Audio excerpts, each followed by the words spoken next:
FortniteMinecraft Thoughts.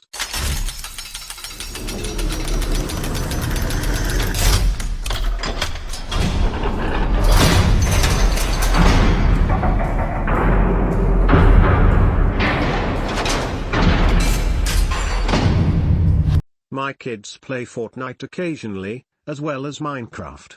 I read Fortnite had 12 meters people on some online event recently. Just read here that Fortnite has 250 meters users. I don't know much about the gamer world other than my kids seeming to spend as long watching YouTube videos of people playing games as actually playing champs themselves. I personally don't get it, but I know this isn't uncommon. I'm curious what we can learn from the likes of these big online multiplayer games, their communities, and all the peripheral platforms, Twitch, etc. The gaming world, in my honest opinion, is very dangerous. If I didn't start reading self-help books such as MJ's ones, I would still be playing CSGO probably. I spent 16 years of my life for playing video games, and okay, kids have to have fun. But what most people don't get is that the creators of video games have the only interest of engineering addiction triggers, so every player becomes addicted to the game and starts spending money to achieve more and feel a sense of clout. There was a time I was skipping school to play MW2 to rank up and gain virtual achievements. Back then in 2011, games weren't as dangerous as they are today. Triggers weren't a thing, and the gamification model wasn't as strong as in today's video games. Nowadays, the greater the triggers and the gamification model, the more success such companies get. At the cost of kids' brain and the dopaminergic system. Just my two. Yeah, as a parent, my main concern would be that I don't know enough about that world. I can't be the only parent wondering how to restrict access, and how to keep enough tabs on what the kids are up to protect them online. Trying to set up family Microsoft accounts seemed overly confusing, and I've still not fully done it, and I used to be an IT techie. Don't blindly limit the access. Educate, set the boundaries, and help them develop better habits instead. Everything is for humans. Children and addiction aside, Minecraft was a game made at the right moment. Marcus didn't treat it like a business. It was a 6-month project that out of nowhere was getting traction. Even the people on TigSource indie game developer forums were overly enthusiastic. Him being open-minded with the distribution model, one of the first games using early access model, easy piracy, and using a programming language Java that opened a door to modding accelerated the success even more. Gaming YouTube was on the rise and Minecraft became a go-to game. A lot of this was accidental and IMO impossible to replicate. I have to give credit to Marcus for using this opportunity as soon as it appeared. Minecraft's success is almost like porn to other game developers. That makes sense. Honestly, as a 20-years-old kid, I'm super angry at gaming companies because I now know what their goals are and how sad everything actually is.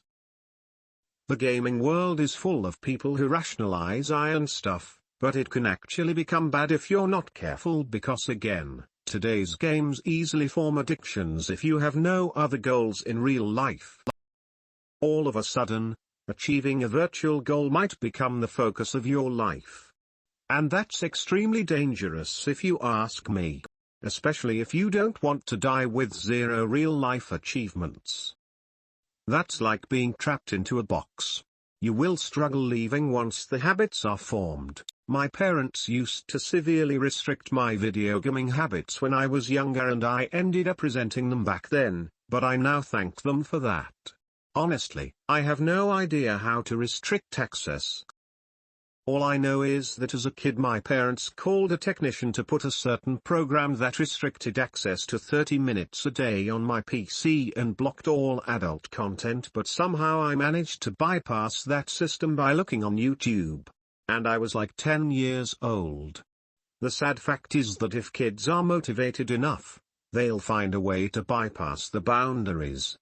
If I had kids, I would teach them the value of achieving stuff in the real world, and create a positive association with trying and failing, as long as it's in the real world and not in a FPS video game. On the other hand, I would create a subtle operant conditioning that would make them naturally repulsed by video games, and instead, keen to achieve goals in real life, simple reinforcement or punishment learning. I know this might seem evil, but I'm sure they would go much further in life compared to their peers who play video games 24/7. I really advise you to read a book on Cause. There lies almost everything about the power of associative stimuli and the formation of habits. People like to gather around a common, curated set of activities. We do it here in this forum, and gamers do it around building forts and punching zombies in Minecraft. And some gamers might or might not have company Minecraft servers that spin up from time to time. I thought about putting games on a website to drive traffic. But I don't want to be responsible for getting people addicted.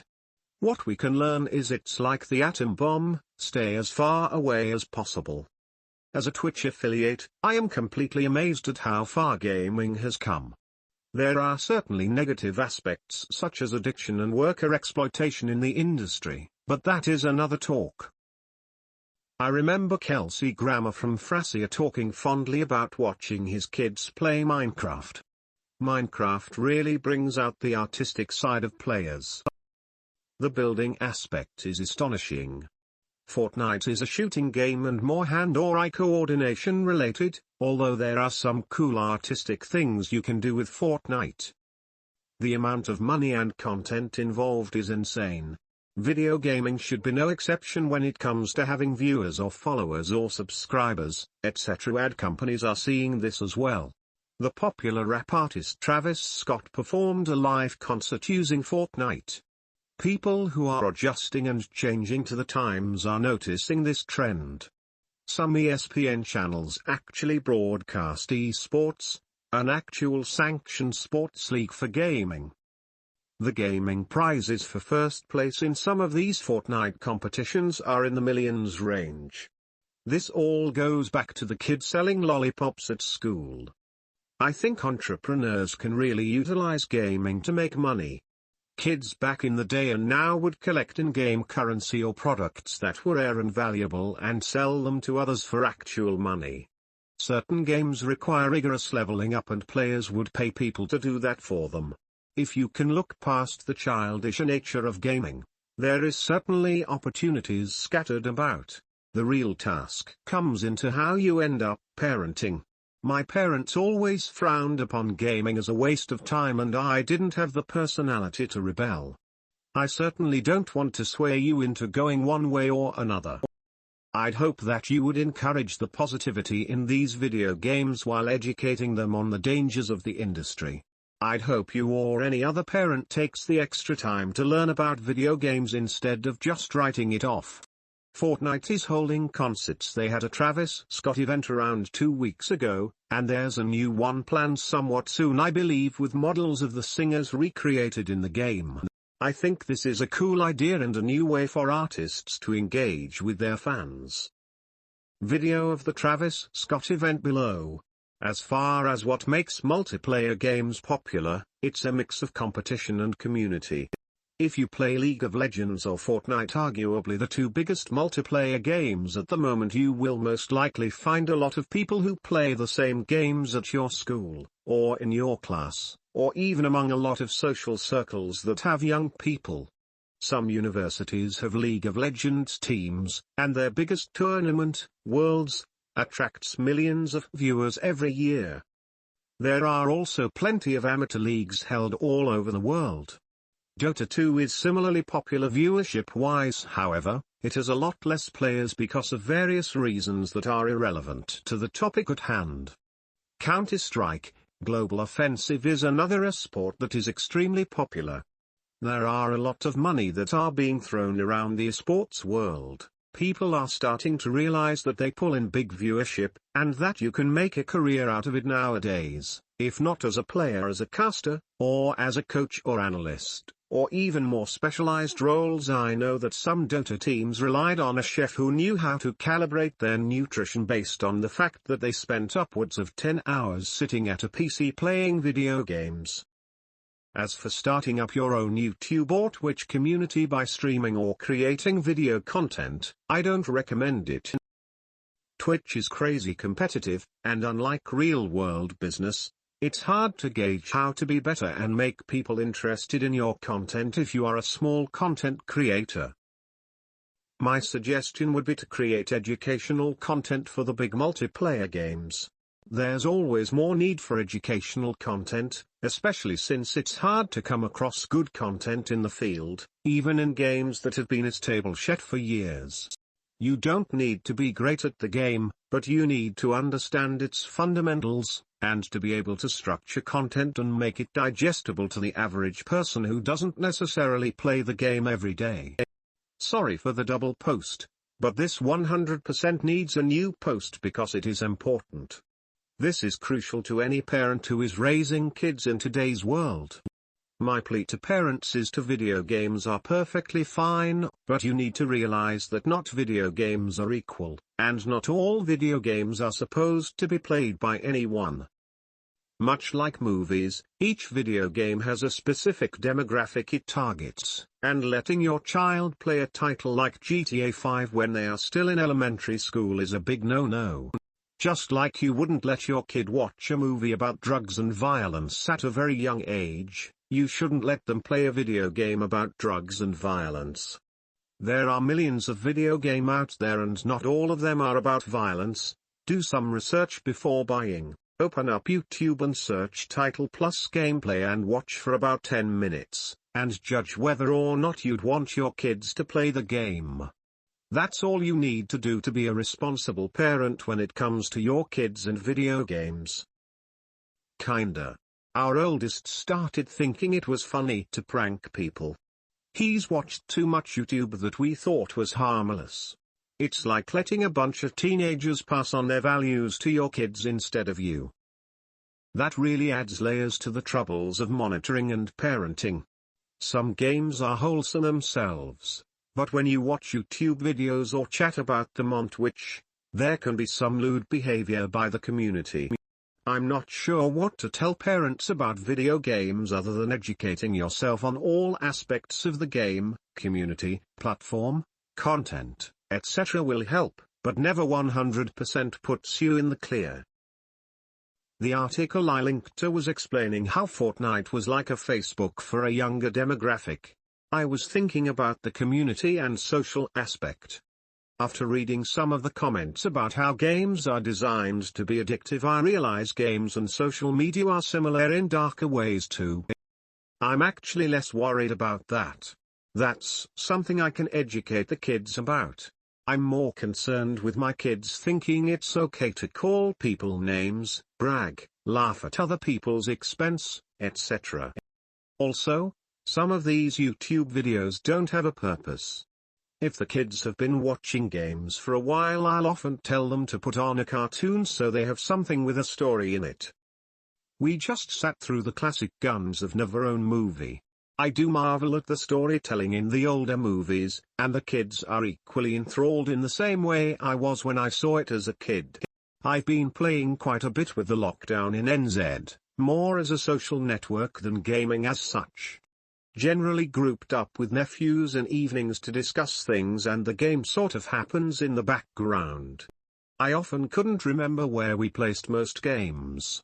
If we have 3 people and need an extra for a squad of 4, we just let the game fill the place and we stay in party voice channel with just us. Having to put up with a random lottery of kids or loud teens in the normal channel isn't worth it. It's more just annoying rather than quite as toxic as the chat in games with an older demographic like CSGO, which you definitely wouldn't want the kids playing. They're really pushing the social network side of it more with Party Royale now, where it's events and social rather than any shooting. That was always the kind of logical move, since they don't want to be pegged as simply a shooting game when there are so many other shooting game options their competitors can pay huge sums to promote on release. It's much harder to compete with Fortnite's reach in the events area than in gameplay. I recently got back into gaming because of Corona, mostly for the community aspect. People are no longer playing single-player games. It's all online. Those dopamine triggers don't work if it's not in relation to other people. Comparing yourself to others. Like Facebook, as you said. In my opinion, all that really matters is who is in my eye game with a couple of business owners, and closed one of the biggest deals I've done in the past 5 years, with one of them. I equate it to golfing. Some people close deals on the green. Others do it virtually. It's all an extension of what is going on in the real world. That's where you lose them. It's the same connection you and I get from watching a story with character development. Coming to a hardship, then overcoming it. In a different format. More often than not, the gameplay videos are working towards becoming better at the game. Getting to the top of the leaderboard. Which involves self-reflection and criticism. I'm a glass-half-full guy on games. I'm biased, though, because I grew up with one foot in the new world. But also one in the old. If I have kids one day, I'd rather them play games, than sit like zombies absorbing what the box tells them. Unfortunately, this is part of gaming culture. Anything competitive will have trash talking. So if you approach it from that perspective, you have a better chance of getting to them. Imagine you're a football coach. I could write about this all day, and there's some fascinating science behind it. And numerous opportunities.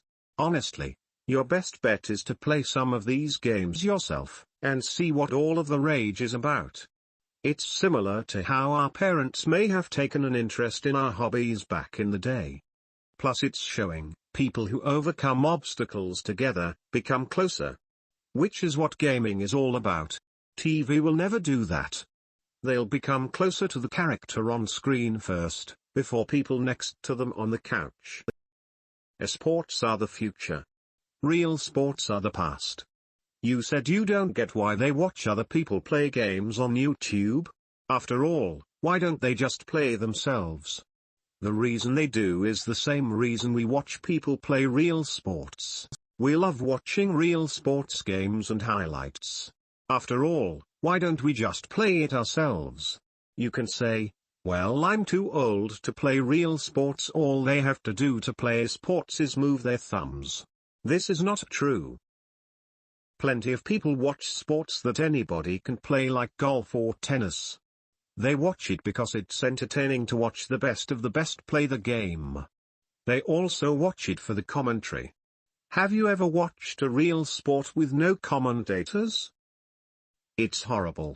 Esports are the future because it's less effort, more variety, and quicker.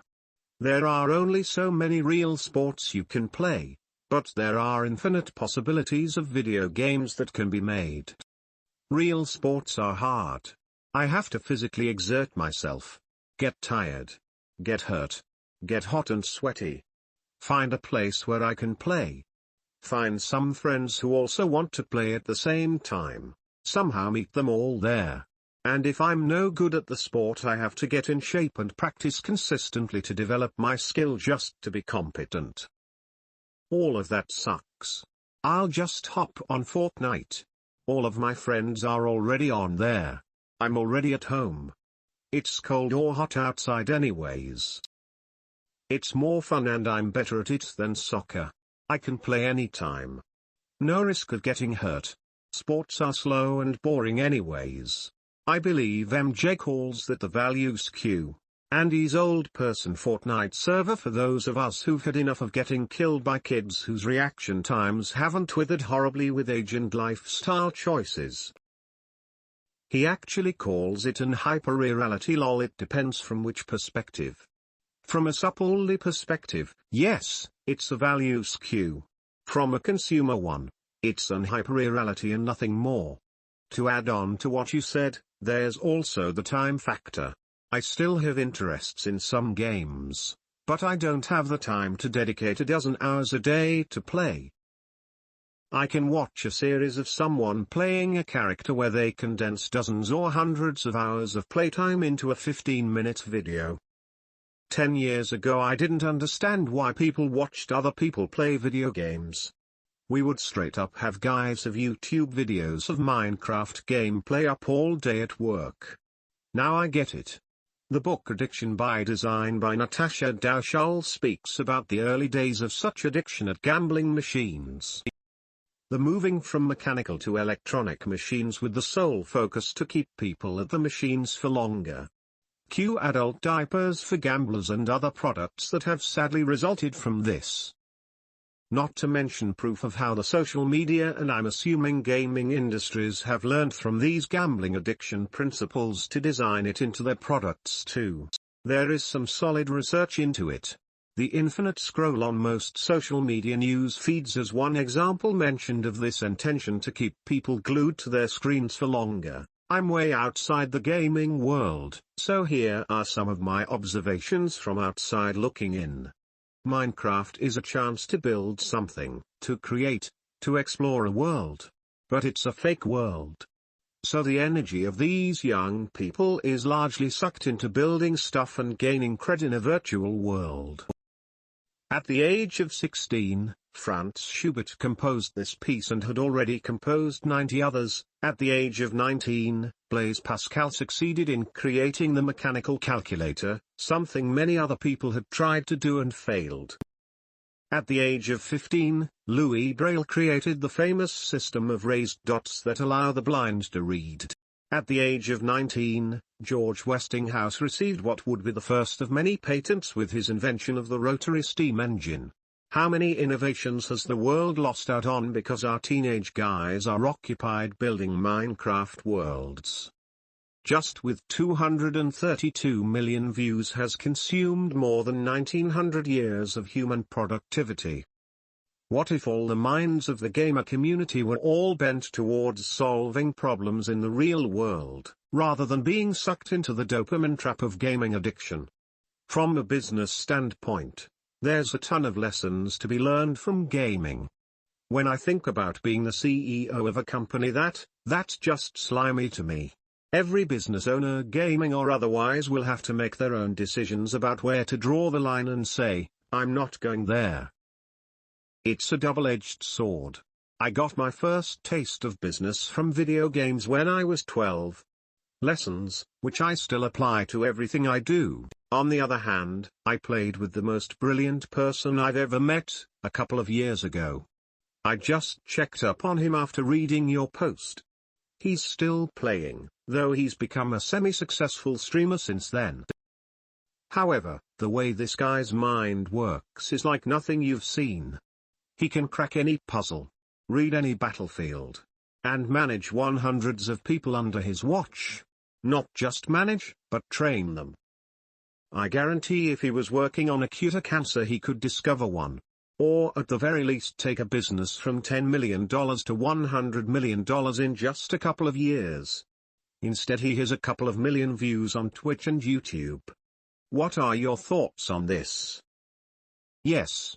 I could never bring myself to meditate more than for 2 to 3 days in a row, and then I'd forget or not care at all. But then I discovered, and it immediately clicked with me, I have now been meditating for 8 days in a row. It explains what meditation is and gives you achievements for meditating. Seeing your world grow and heal by keeping up your meditation streak is absolutely a treat to watch, and it helps you visualize what's happening inside you. There are many phone apps that try to help with gamifying our life, but I found them rather dull. Then you might like FitMC's Minecraft Tales on the oldest Anarchy server, 2B2T. Even though it's not a very gentle Minecraft server, it has quite the story and community history that mirrors TFLF.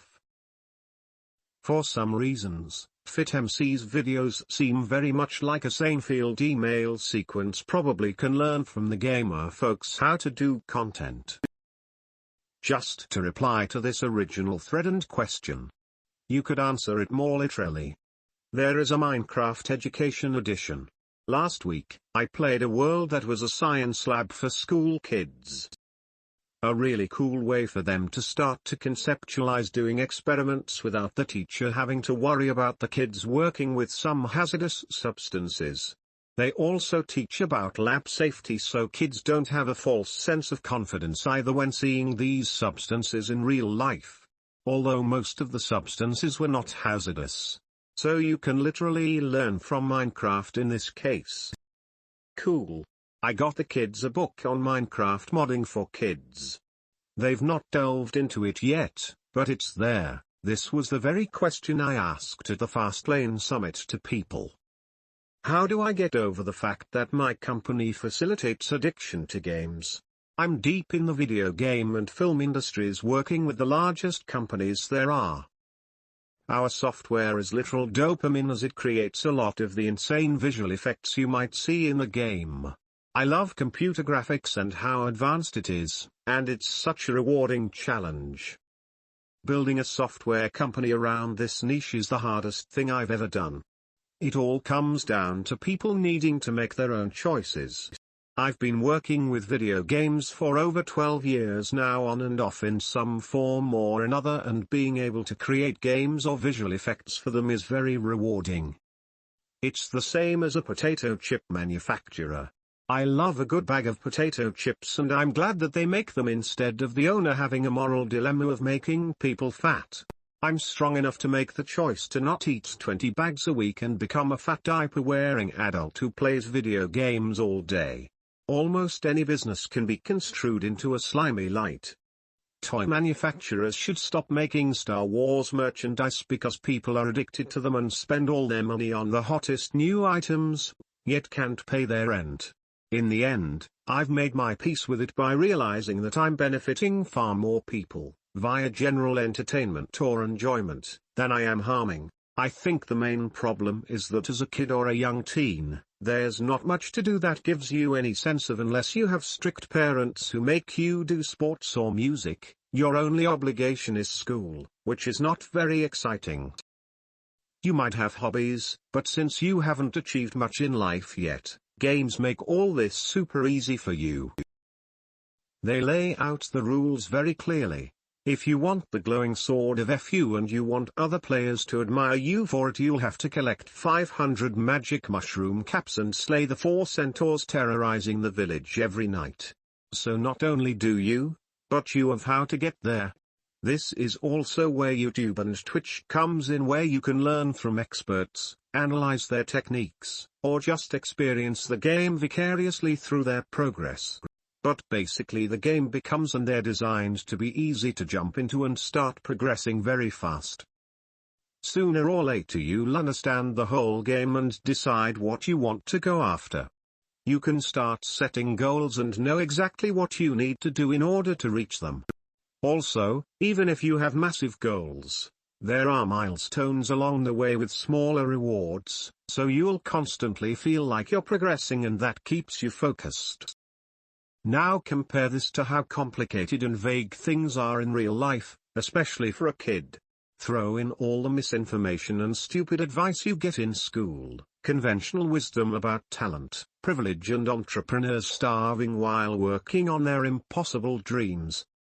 So as a kid, or even as an adult who hasn't had much success in life, a game that offers beats real life any day of the week, no question. If I was a parent, I'd try to find a way to apply what games do so well, encouraging experimentation, breaking down goals into actionable missions, measuring and rewarding progress, etc., and essentially help my kids gamify their life so it can compete with the games. Also, it's probably not a bad idea to limit their passive dopamine sources, including video games, and give them a chance to be bored out of their little minds so that they can find out what else interests them. MW2 was absolutely wicked fun though back in the day, haha. I'm waiting for the moment when I goes mainstream and we can run ads on Minecraft and Fortnite.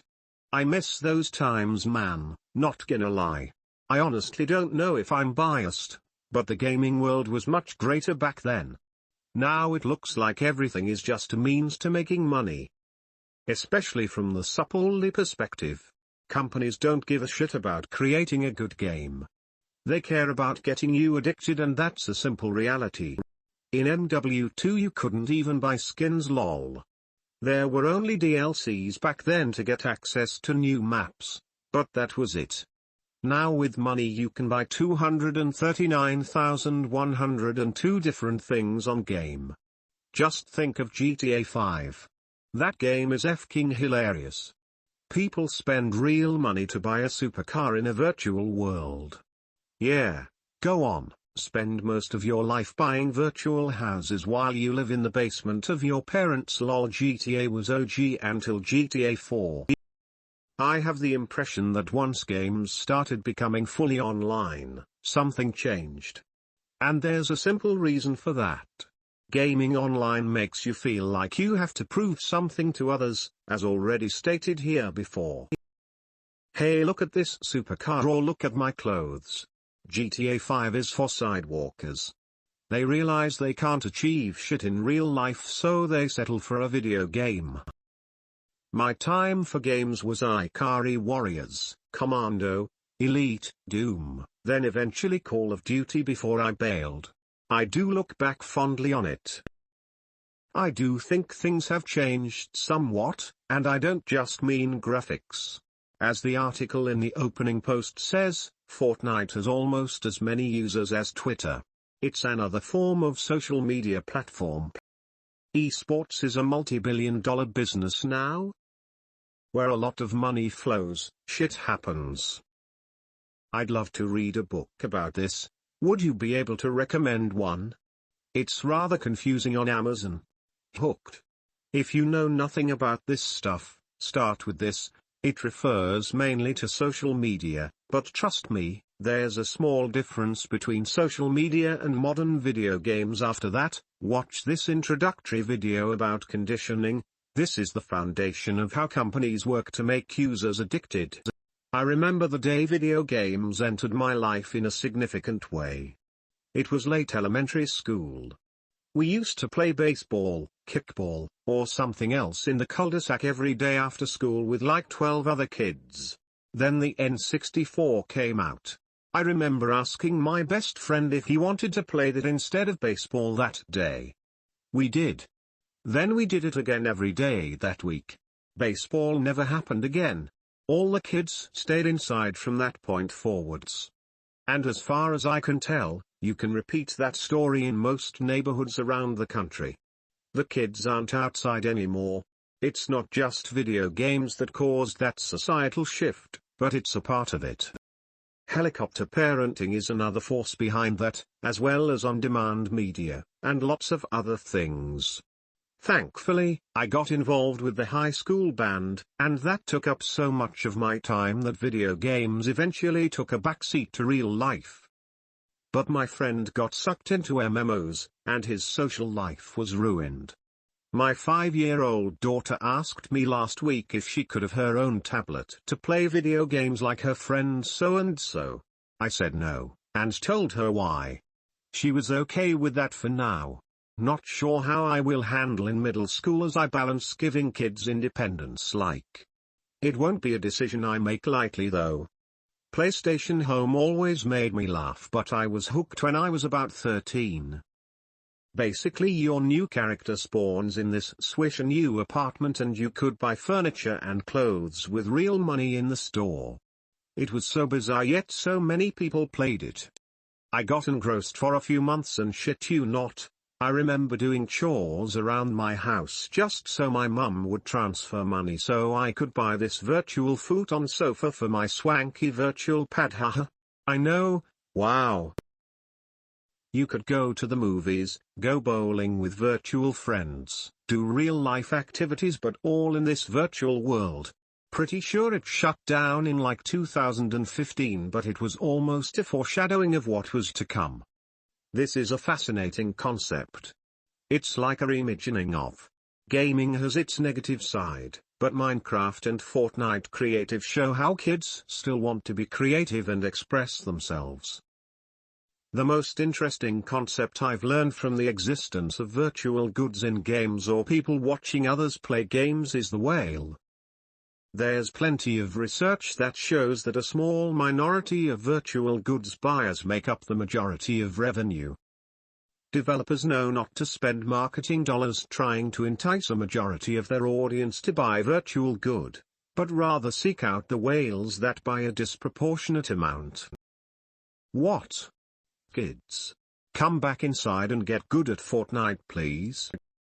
I want to see a video of you destroying your kids in Fortnite, then turning to them saying, dropping the mouse and walking away. I'm dying picturing it. I'd love that, but it will never happen. I won't devote the time to learn those damn controllers and the game. What was cute a couple of weeks ago was coming in to see the 8-year-old come up to a teammate and both of them start dancing and showing their moves instead of hunting down the opposition. And yeah, I can't believe we've spent money on dances emotes, I think they're called. These fiends are impossible to beat if you can't match their reaction time plus building speed. They build entire forts and ladders in 0.000005 seconds while I'm still figuring out if I have enough materials to create a modest box with 6 walls to not die instantly when I'm out in the open. I'm quite speedy when it comes to building and hotkeys as I have grown up playing RTS games, but I'm no match for the youngsters when it comes to Fortnite. This reminds me. Look into loot boxes. They're basically hooking kids on gambling. Super dangerous stuff, and I can't believe it's still legal in most countries. Most F2P games have them. Love me some RTS. Command & Conquer was just released, remastered. I've spent a lot of time thinking about this. As I get older, my worst fear is I become a crusty old fart that holds on to the status quo. And I think I've figured out the mental switch. Kids are natural explorers, with little regard for consequences. Which is why they're fantastic and little turds at the same time. Consequences as adults are much more severe. Missed a house payment? Say goodbye to your credit. Got a flat tire? You're late for that meeting, which leads to a missed sale. Now you're living paycheck to paycheck? What's the worst a kid will experience, realistically? A scraped knee at best. Going back to Andy's comment, about, I've found myself doing this in the past few years and have corrected it. I'm not calling you an old fart, Andy. In fact, you take this approach with your Google Ads business. My guess is, you're thinking, in order to the controls, you have to sit down and understand that X on the controller picks up an item in game. Before you actually go in and experience it yourself. Whereas, a kid will just press X to see what would happen. They then build that association in their brain. So simple. Yet we lose that mindset as we grow older. Loot boxes are disgusting and more countries should rule them out, much like Belgium did. They are literal slot machines disguised as a game mechanic. Look at this video. The lady defending EA is shivering and it's clear she knows that EA f'd up. And yet, the court didn't rule against it, so we will be stuck with loot boxes in games for a while. Imagine if you went to Udemy and spent $10 for a chance of unlocking a random course. Oh, and you can get duplicates. Tough luck. But don't worry. The best or most popular courses are grouped together in a different loot box so that you have better chances to get one of these. Except the loot box with these courses costs $50. I'm 100% an old fart. I'd be like, can I use my mouse to look around and shoot, use WASD to move, and space to jump? No. Use this. Pass. Same as why I'd never get a Mac. I don't want to waste time learning how to do things I can already do another way. Now, if I couldn't do it already, then sure, you learn how to do it one way. I don't know about Fortnite, but World of Warcraft was my life as a kid. I took days of school to play. It was insane. You Hurpnage's YouTube videos, those were the days. I would take a light stance on it. One of most important thing I heard is that if you would forbid games to children, you do them harm of alienating them from the group of peers. Same for TV BTW. What they will talk about if they won't relate to Minecraft or anything that's hot right now. It's fact that some kids do get addicted or at least have withdrawal symptoms. Some authorities don't agree if it's possible to get addicted to games.